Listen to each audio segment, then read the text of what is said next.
Assalamualaikum warahmatullahi wabarakatuh. Halo pendengar setia Max Indonesia, jumpa lagi di PSBB, Podcast Santai Banyak Bahasan episode 5. Hari ini Kamis 4 Februari 2021, terpantau di Yogyakarta cuaca siang hari ini sangat cerah. Tentunya bersama Faris di sini dan panelis kita hari ini yang sudah pasti akan menemani saya ngobrol untuk beberapa menit ke depan. Untuk hari ini, untuk panelis hari ini merupakan founder serta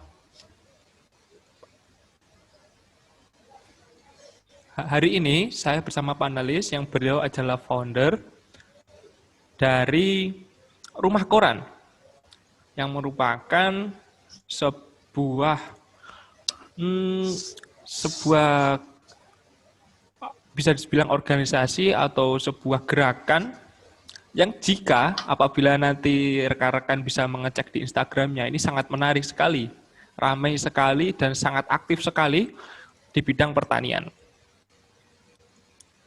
Langsung saja tanpa basa-basi, mari kita sambut Mas Jamal dari Rumah Koran. Selamat pagi Mas Jamal. Pagi Mas Faris. Oh ya, Mas Jamal ini lokasinya di mana ya Mas? Kami di Makassar, Sulawesi Selatan. Tepatnya sih di Kabupaten Goa. Wih, jauh sekali ya. Saya di Yogyakarta dan Mas Jamal di Makassar. Dan ini mungkin kalau tidak salah satu-satunya panelis atau bukan satu-satunya ya, yang berasal dari luar Pulau Jawa dan sangat menarik sekali. Oke, langsung saja Mas Jamal.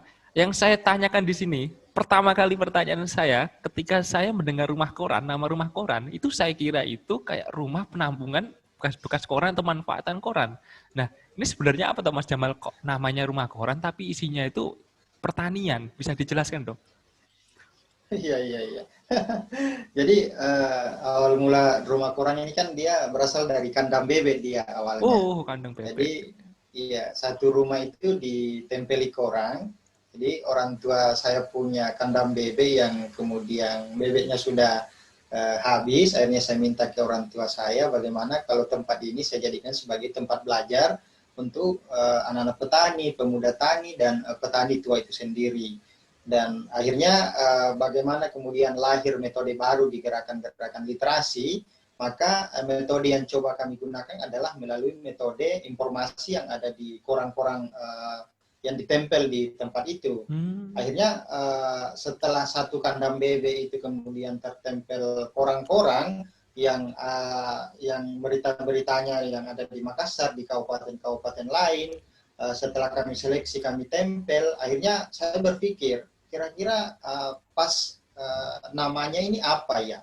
Akhirnya pada waktu itu akhirnya muncul nama, Rumah Koran saja.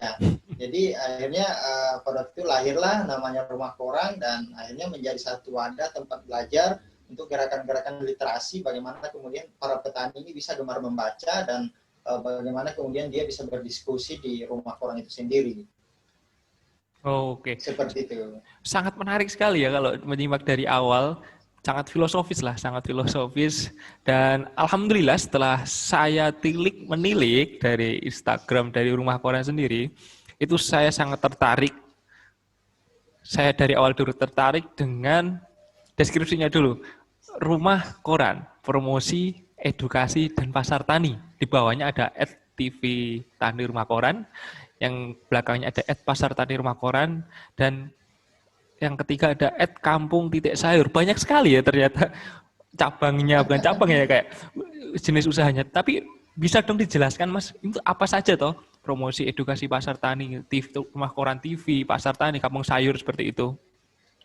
Iya, jadi kan Rumah Koran ini dia sebuah wadah yang melakukan gerakan bagaimana gerakan cerdas anak petani seperti itu. Nah, dari yang dilihat di Instagram tadi ada TV Tani Rumah Koran, ada Pasar Tani Rumah Koran, ada Kampung Sayur. Jadi bagaimana kemudian gerakan itu bisa fokus dalam satu gerakan itu. Ketika kita berbicara tentang promosi, maka dia ada di TV Tani Rumah Koran. Jadi dia tidak dicampur dengan kegiatan-kegiatan yang berhubungan dengan kegiatan lain, tetapi dia fokus bagaimana mempromosikan kegiatan-kegiatan pertanian yang ada di Kabupaten Goa atau Makassar.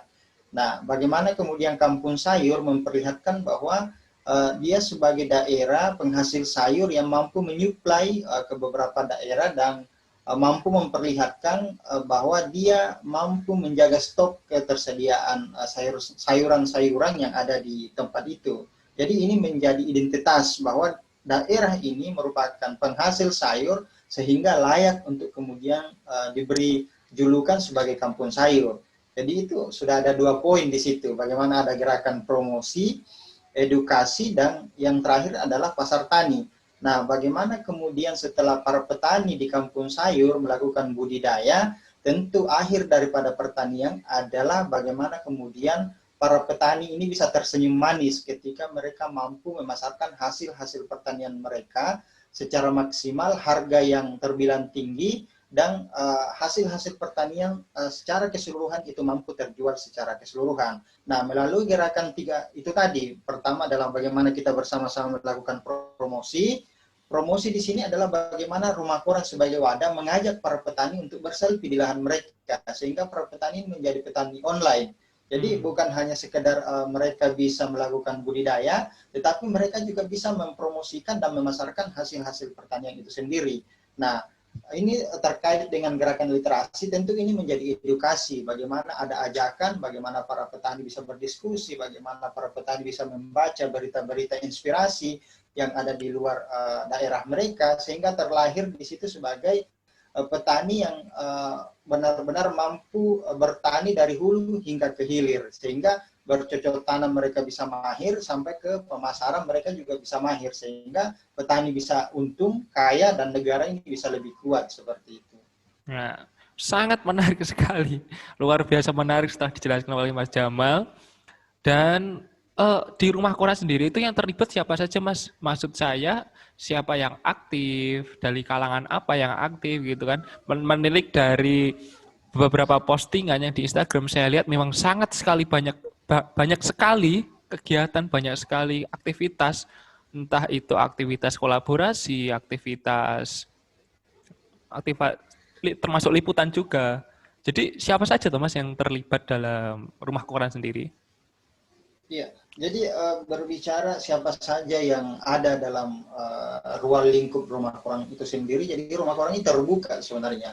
Jadi yang kita utamakan adalah kerja kolaborasi. Jadi Rumah Koran hanya sekedar wadah, tapi bagaimana kemudian kami bersama-sama dari semua kalangan, bagaimana kita berkumpul di situ, bagaimana kemudian melakukan gerakan itu tadi seperti gerakan kolaborasi. Ketika kita bekerja sendiri kan itu tidak kuat dan tentu cakupannya tidak luas. Nah, dari kegiatan-kegiatan tersebut kita kolaborasi dengan Dinas Perpustakaan Wilayah Provinsi Sulawesi Selatan, Dinas Pertanian, Tanaman Pangan dan Hortikultura, PPL, Brimob Polda Sulawesi Selatan. Jadi kita kolaborasi dengan banyak pihak sebenarnya, kelompok-kelompok tani, Gapotang, dan organisasi-organisasi lain yang kemudian mempunyai tujuan dan visi misi yang sama. Bagaimana kemudian anak-anak muda kemudian itu dia kembali ke desanya dan melihat dan bersama-sama mengembangkan potensi yang ada di desa. Sehingga lahir seperti itu tadi, bagaimana lahir potensi yang ada di desa kemudian diberi julukan sebagai kampung sayur. Akhirnya orang kota kemudian melirik pedesaan, di mana sih kampung sayur ini? Jadi sebuah nama kemudian menjadi daya tarik tersendiri yang bagaimana Rumah Koran sendiri menjadi wadah, dan tentu Rumah Koran ini diharapkan menjadi magnet sehingga banyak pihak kemudian ingin melakukan kegiatan-kegiatan secara bersama-sama, membangun pertanian yang lebih maju, dan tentu bagaimana pertanian ini kita arahkan menjadi arah yang digital, bagaimana pertanian dikelola secara modern. Seperti itu tadi, bagaimana kemudian petani menjadi petani online, pemasarannya dia sudah menggunakan marketplace, bagaimana dia benar-benar memanfaatkan pemasaran di dunia digital, sehingga benar-benar pemasaran ini benar-benar lebih luas dan jangkauannya jauh menjangkau hal-hal yang tidak bisa dipikirkan, dan akhirnya mampu memasarkan hasil-hasil pertanian secara luas begitu. Oke. Saya langsung ini lebih ke ranah pribadinya Mas Jamal sendiri. Sebenarnya apa toh keresahan pribadi atau tujuan dari Mas Jamal sendiri? Di sini saya membaca salah satunya adalah rumah koran. Ayo membaca, petani membaca. Nah, itu kenapa Mas? Kenapa Mas Jamal itu dengan sangat spesifik itu membahas tentang petani membaca? Apakah sebenarnya kalau kita bisa dibilang secara orang awam atau di umum itu apabila kita mendengar petani membaca itu kayak sebuah antitesa yang kayak loh buat apa tuh petani membaca, bukannya petani itu hanya untuk ke sawah, petani itu hanya untuk bercocok tanam gitu loh, kenapa harus membaca gitu, mungkin Mas Jamal bisa menjelaskan gitu. Iya, jadi paradigma ini kan sebenarnya sudah lama terdengar ya, dan saya berpikir bahwa para petani itu seharusnya dia juga sarjana, dia juga harus master. Jadi petani ini bukan hanya harus mahir mencangkul, bukan, tetapi ending daripada pertanian itu kan pemasaran. Nah, sehingga ketika hal ini dikelola oleh istilahnya petani yang ilmunya terbatas dan tidak menggali potensi-potensi yang ada, dan dia tidak mengasah dirinya melalui gerakan-gerakan literasi, gerakan-gerakan membaca, tentu kita akan tertinggal. Nah, katakanlah bagaimana kemudian petani bisa menggunakan traktor atau alat-alat modern yang lain. Ketika dia tidak terus mengasah dan membaca, tentu bagaimana kemudian di era teknologi kita mengikuti perkembangan-perkembangan zaman. Nah, hal inilah kemudian Rumah Koran mencoba bagaimana mengajak pemuda-pemuda tani dan orang tua tani bagaimana kemudian tetap menyekolahkan anaknya, tetap menyarankan anaknya untuk kemudian dia berpendidikan tinggi dan mereka menjadi petani. Jadi tidak bukan menjadi sebuah kesalahan sebenarnya ketika anak-anak petani dia sarjana tetapi jadi petani. Jadi kami berpikir bahwa ketika dia seorang petani dan dia sarjana, tentu pengembangan pertanian itu akan jauh lebih berkembang dan lebih maju. Karena kami berpikir bahwa melalui pendidikan formal, melalui gerakan-gerakan membaca, berdiskusi, tentu wawasan dan pengetahuan petani akan jauh lebih luas di situ. Ketimbang kita hanya mengandalkan bagaimana ilmu yang sudah ada, terus itu saja yang kita terapkan, kan ini tidak berkembang. Jadi Rumah Koran menilai bahwa para petani juga harus sering-sering membaca, apakah melalui buku, apakah melalui informasi-informasi yang ada di koran. Nah, yang paling penting sih sebenarnya katakanlah petani menggunakan katakanlah produk yang ada di satu botol produk itu, di situ kan ada dosis sebenarnya, katakanlah berapa dosis yang harus digunakan. Ketika para petani ini tidak bisa membaca di situ, tidak bisa memahami dosis yang ada, maka di sini kan dia tidak tepat sasaran, tepat dosis dan tidak tepat sasaran. Nah, kenapa Rumah Koran kemudian menyarankan mereka tetap membaca dan berdiskusi? Tentu arahnya ke sana. Bagaimana kita bisa memahami cara-cara pemakaian produk, cara-cara aplikasi dan pemasaran. Jadi arahnya dia ke sana. Bagaimana benar-benar pertanian ini dikelola secara maksimal dan dipahami di situ. Oke, sangat-sangat menarik, sangat-sangat menarik. Dan sebelumnya saya akan flashback Mas ya sebelumnya. Jadi ada beberapa panelis dari Max Indonesia sendiri kemarin itu juga membahas hal yang sama, keresahan yang sama. Contohnya seperti namanya Mbak Nuha, beliau itu membahas sebenarnya dia itu mengajarkan kepada anak-anak untuk bercocok tanam itu tujuannya bukan murni untuk menjadi ayo turun jadi petani, tapi setidaknya untuk anak-anak itu mereka tahu sebenarnya makanan mereka berasal dari mana. Serta dari Mas Ihsanuddin juga, beliau adalah pemilik dari Soga Farm itu, beliau juga menekankan apabila sebenarnya petani itu harus ngerti juga tentang petani itu harus mengerti juga tentang seperti takaran dosis dan lain-lain, bukan mengandalkan insting atau omongan saja. Nah, khusus anak muda, jadi di sini saya akan menyorot tentang anak muda. Menurut Mas Jamal, itu bagaimana tuh cara mengajak yang efektif atau cara ajakan yang efektif bagi mereka untuk aktif di dunia pertanian? Sedangkan stigma yang beredar sekarang, khususnya kepada lulusan pertanian itu kayak, wah lulusan pertanian ini nggak kembali ke pertanian nih, ke bidang lain. Itu bagaimana Mas cara ngajaknya Mas? Ya, jadi rumah korang ini kan dia hampir sama dengan komunitas-komunitas lain yang bergerak di bidang yang lain. Nah, tentu melalui rumah korang ini, tentu kita ingin memperlihatkan bahwa melalui rumah korang dia bisa mandiri, dia bisa punya usaha di pasar tani rumah korang. Tentu di sini kan bisa diperlihatkan seperti apa sih eksistensi daripada rumah korang sendiri yang kemudian dia fokus di bidang pertanian. Nah, tentu kita harus mampu memperlihatkan bahwa potensi dan peluang yang ada di bidang pertanian pertama karena hari ini bisa dikatakan bahwa belum terlalu banyak anak-anak muda yang kemudian tidak belum melirik ke sana kan.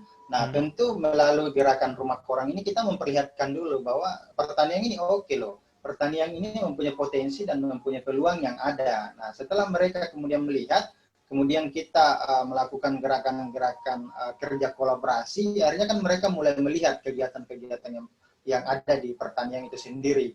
Nah, bagaimana kemudian rumah korang membuat sebuah programnya adalah bagaimana kemudian ada lokasi yang kami siapkan, lokasi itu menjadi lokasi sendiri untuk masyarakat yang ada di perkotaan. Nah, tujuannya adalah bagaimana menarik minat daripada masyarakat kota, apakah dia anak muda atau dari kalangan manapun, itu datang ke desa untuk kemudian merasakan sebagai petani.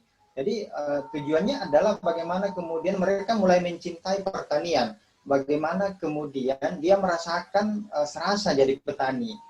Akhirnya gerakan-gerakan ini tanpa disadari akhirnya berlanjut menjadi kegiatan-kegiatan kemaliterasi di lahan-lahan pertanian. Secara tidak langsung ketika kegiatan-kegiatan berkemah orang masyarakat kota datang ke desa, tentu ini kan akan membangun kebiasaan-kebiasaan berbaur dengan masyarakat petani, berada di lingkungan pertanian. Tentu secara tidak sadar tentu kita akan mulai menyadari bahwa betapa pentingnya pertanian untuk kehidupan.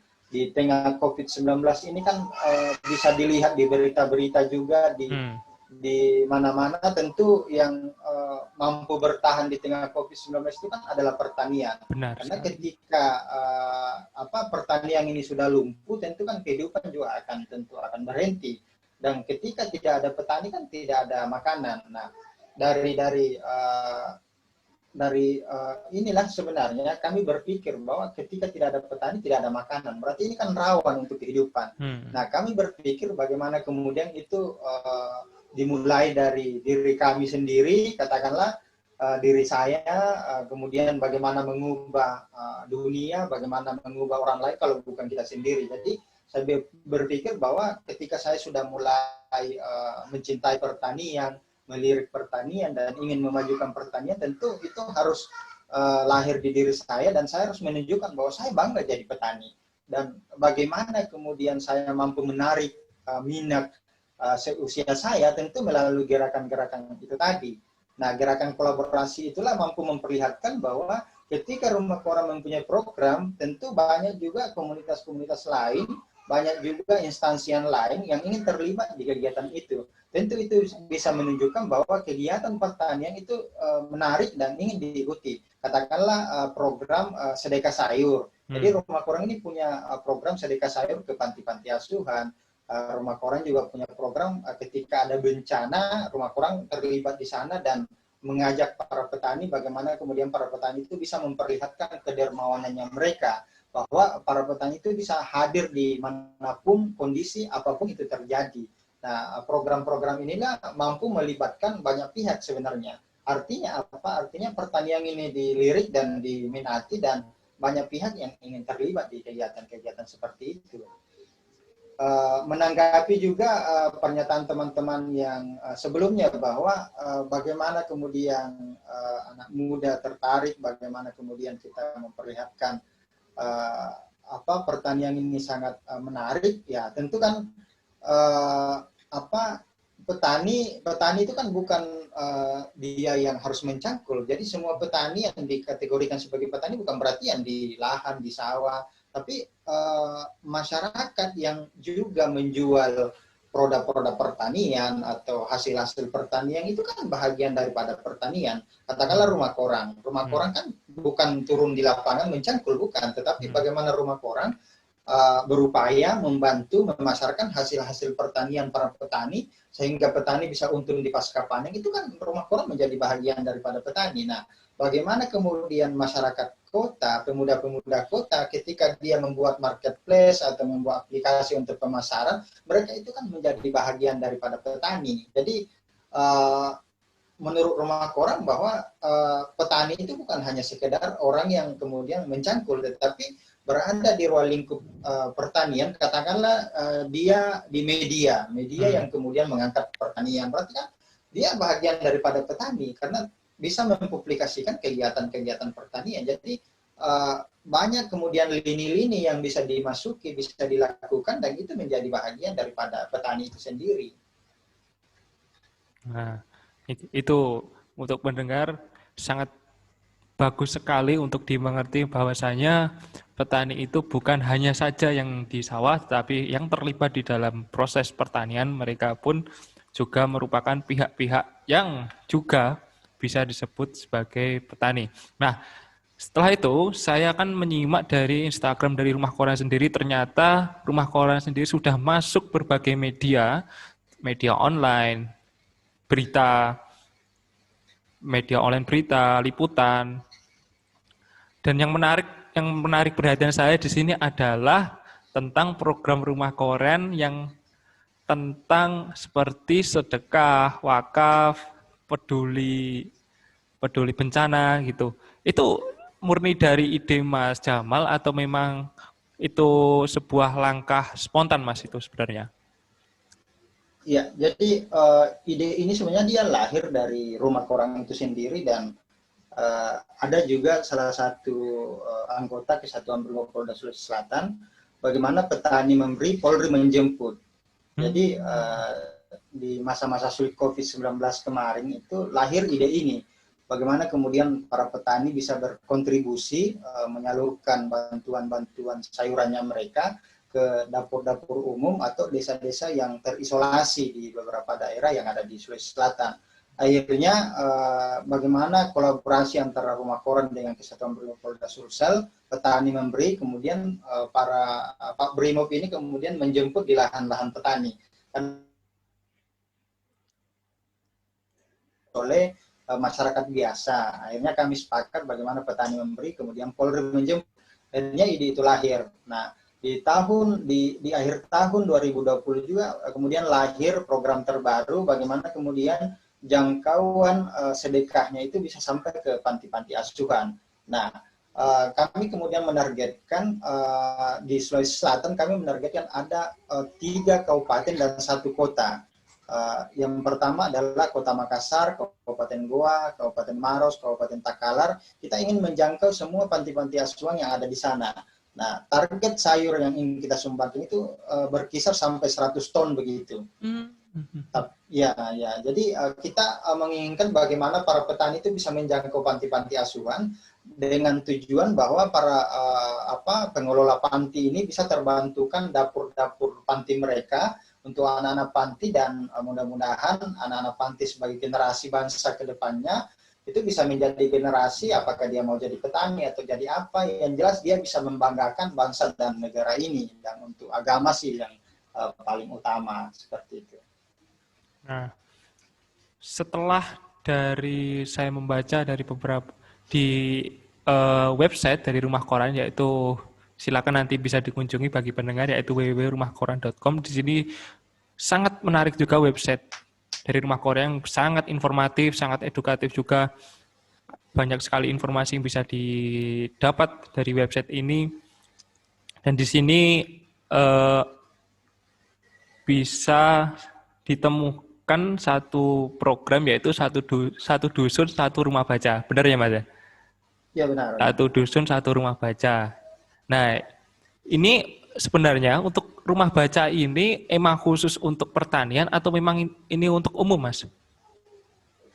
Dia kan berbicara kampung sayur itu, kami berada di dataran tinggi Kabupaten Goa di daerah pegunungan.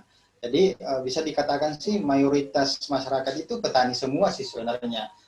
Walaupun dia seorang PNS, dia tetap punya lahan. Jadi saya masih atau dia kepala desa, dia masih tetap punya lahan. Jadi saya masih memberi kategori petani sih. Jadi dia sebenarnya gerakan cerdas tanam petani melalui rumah koran, bagaimana kemudian melahirkan baca selain rumah koran. Jadi ada tempat-tempat membaca yang pedesaan, ya itu tadi melalui satu dusun satu rumah baca itu tadi, dengan sasaran bahwa ketika ada satu tempat membaca untuk masyarakat yang ada di pedesaan, aksesnya kan tentu jauh lebih dekat dan lebih mudah. Katakanlah jaraknya beda desa dengan tempat domisili rumah koran, tentu jaraknya akan menjadi di situ. Tetapi ketika ada rumah baca lebih dekat dengan rumah mereka, tentu aksesnya untuk membaca dan berkumpul itu lebih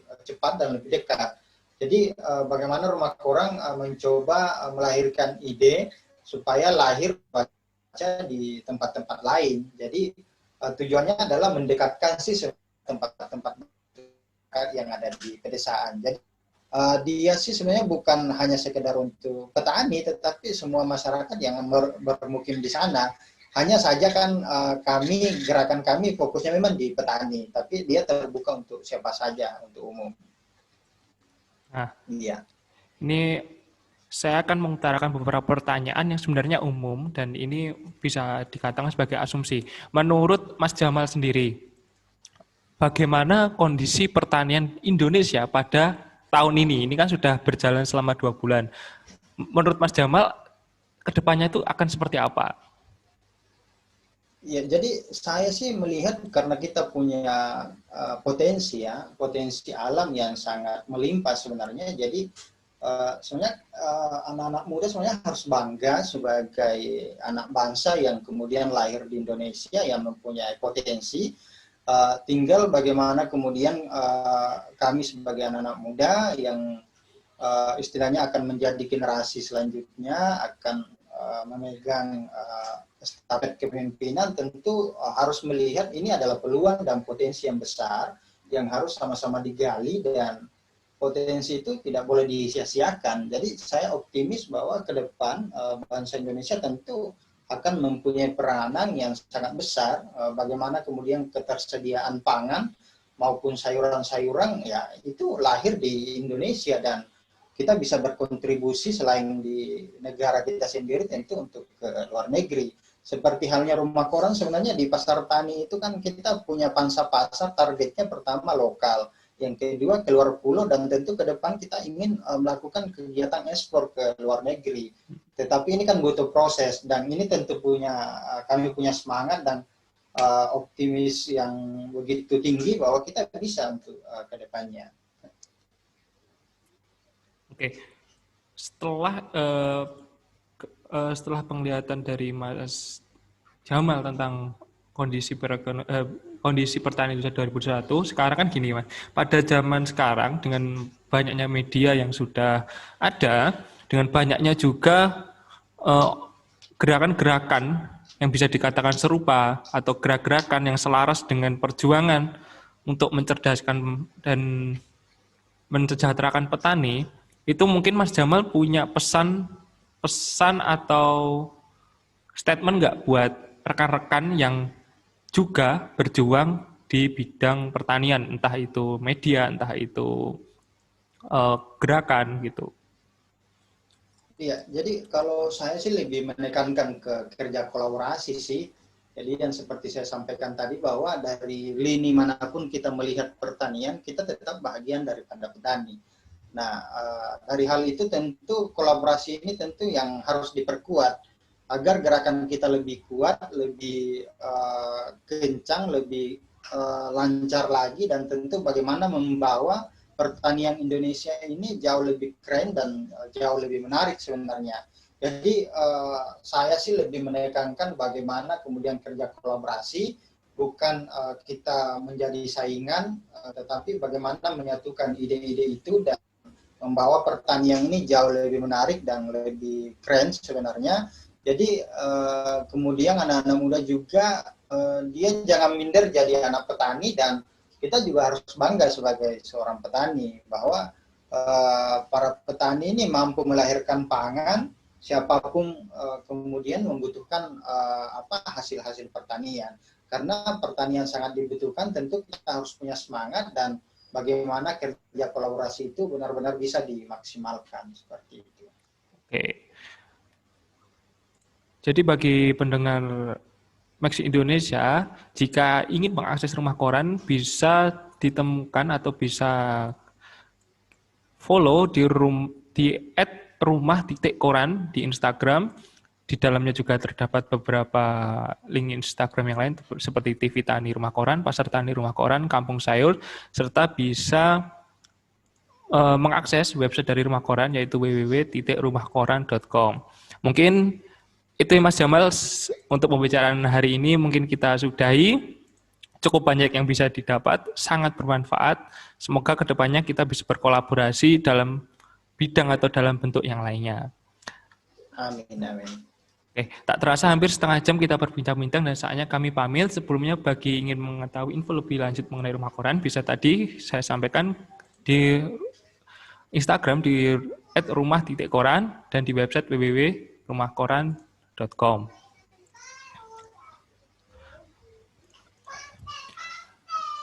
Dan jangan lupa untuk ikuti kampanye hashtag kembali ke awal bersama Max Indonesia dan Instagram @max_id di channel YouTube Max Indonesia dan website www.maxindonesia.com. Saatnya saya pamit, sampai jumpa di episode berikutnya.